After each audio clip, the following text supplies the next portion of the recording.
Welcome to cryptography class. Today I give an introduction about factorization and a problem for finding the factors of a given number. If you take n as the number and we are in need to find out the factors of n, let us take the factors are a, b, c. So n can be written as the product of a, b, c. So if you multiply a, b and c and if we get the number as n, then we may able to say that a, b and c are the factors of n. Prime factorization means prime factorization of a number n, that n can be written as the product of prime numbers. Let us take n is equal to 91. The factors of 91 are 7 and 13, where 7 and 13 are prime numbers. So, this is a prime factorization. Let us take another example, 3600. This 3600 is rewritten as 16 into 9 into 25. But we should write it as prime factors. So 16 can be rewritten as 2 power 4, 9 can be rewritten as 3 squared, 25 can be rewritten as 5 squared. So let us take only the number. The numbers are 2, 3 and 5. These are all prime numbers. So the factors of 3600 are 2 powers, 3 powers and 5 powers. So this is the main motive for factorization. So from the previous concepts, we may able to write the number n is equal to prime number p1 to the power e1, prime number p2 to the power e2, prime number pk to the power ek, where p1, p2, pk are prime numbers and e1, e2, ek are positive integers. And there are two methods are available for finding the factorization. First method is the formal method, that is called as trial division method. And the second method is polar p power minus 1, p minus 1 method. So in a trial division method, we try to find the factors from 2 to square root of n.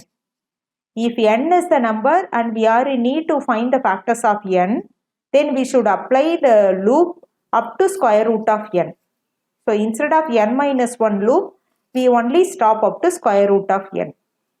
If the number is divided by a, then it contains the factors in it. Otherwise, we should increase that a value, then try to apply the second number for division also.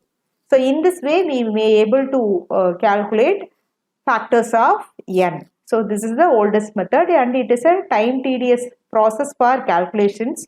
So for avoiding that, we shifted to polar p minus 1 method. So the input for this method is the number n. So this n is a number which is in need to find out the factors of it. Then we should give the maximum limit. So here maximum limit is b. So b should be the largest prime number. So it is the predicted or it is the calculated one. Up to this limit only we should do the repeated process. The output is either if it contains a factor, it will return the factor values, otherwise it returns as failed. And the calculations are, let us take the input for this factorization, one is n and b is the maximum prime number factor of p minus 1.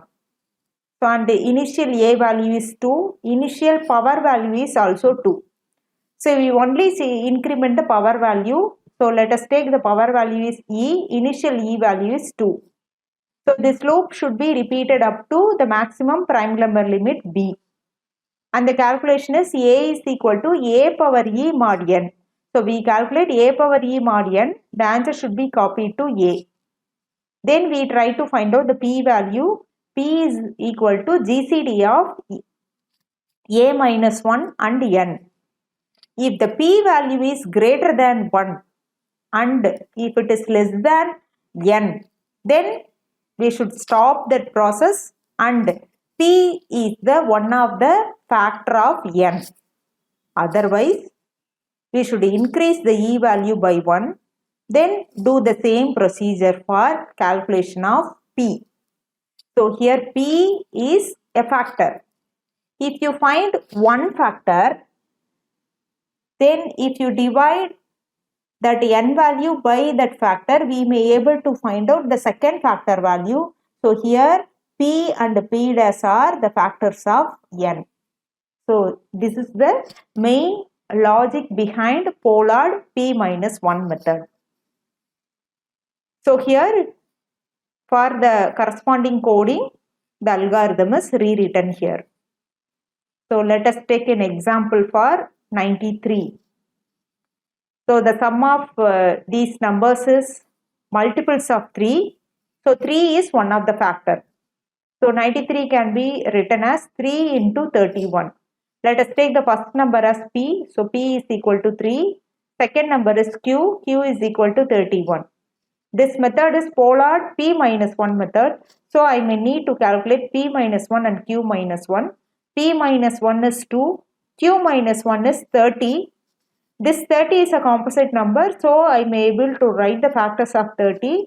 So the factors of 30 are 2, 3 and 5. The maximum prime number is 5. In p minus 1 only one prime number is available. So according to p minus 1 and q minus 1 combination factors, the highest limit is 5. So we take the maximum limit b is 5. So up to 5 only the loop should be calculated. Let us take a is equal to 2. My initial power e value is 2. So the logic is a is equal to a power e mod n. So 2 squared mod 93, it is 4. Then we should calculate p value. P is equal to GCD of a minus 1 and n. So a value is 4. So a minus 1 is 3. So GCD of 3 and 93 is 0 because 93 is divisible by 3. So if the p value is 0, increment e value by 1. So now e is incremented by 1. E is equal to 3. So the last a value is 4. So once again substitute this value a power e. So now last a value is 4. The current e value is 3. So 4 cube is 64. 64 mod 93 is 64. You substitute the a value here. P is equal to GCD of a minus 1 comma n. So GCD of 63 and 93. The answer is 3. It is greater than 1. So you stop the procedure and p is one of the factor of given n. So you divide n divided by p. So 93 by 3, 31. 31 is also a prime number. So this is also another factor of 93. So if it is a 2-digit number, we may able to find out the factors easily. Let us take a 4-digit number. 1403. If I sum up these values, the answer is 8. The sum is 8. It is not divided by 2 because the odd first digit is odd number. The sum up is not divisible by 3. So this number is not divisible by 3. 4 or 5. So we can't able to predict p and q value. So let us avoid that calculations. So directly I am taking a and e value as initial values as 2. So let us apply the formula. Consider e equal to 2. The formula is a is equal to a power e mod n. So 2 squared mod 1403, it is 4. The calculation is p is equal to, this is the factor p. So factor calculation is p is equal to GCD of a minus 1 and n. So GCD of 3 and 1403 is 1. So the factor value is 1. It is not satisfied. So increment the e value by 1. So e is equal to 3. The last a value is 4. So 4 cube mod 1403 is 64. So now the current a value is 64. P is equal to GCD of 63, 1403. The answer is also 1. Increment e value by 1. The last A value is 64. So 64 power 4 mod 1403 is 142. Substitute that value for GCD of A minus 1n. So the answer is also 1. Now increment A value by 1. So E value is equal to 5. The last A value is 142. So 142 power 5 mod 1403 is 794. If you calculate the GCD of 793 and 1403, the answer is greater than 1. If the factor P value is greater than 1, you stop the procedure, and 61 is one of the factor of 1403. Then for finding the next factor, you divide this 1403 by 61. The answer is 23. It is also a prime number. So the factors of 1403 are 61 and 23. Using the same mechanism, you try to find out the factors of these two numbers, 299 and 2993. So I am giving this exercise up to you. You try to apply the polar p minus 1 method algorithm for finding the factors of these two numbers. Thank you.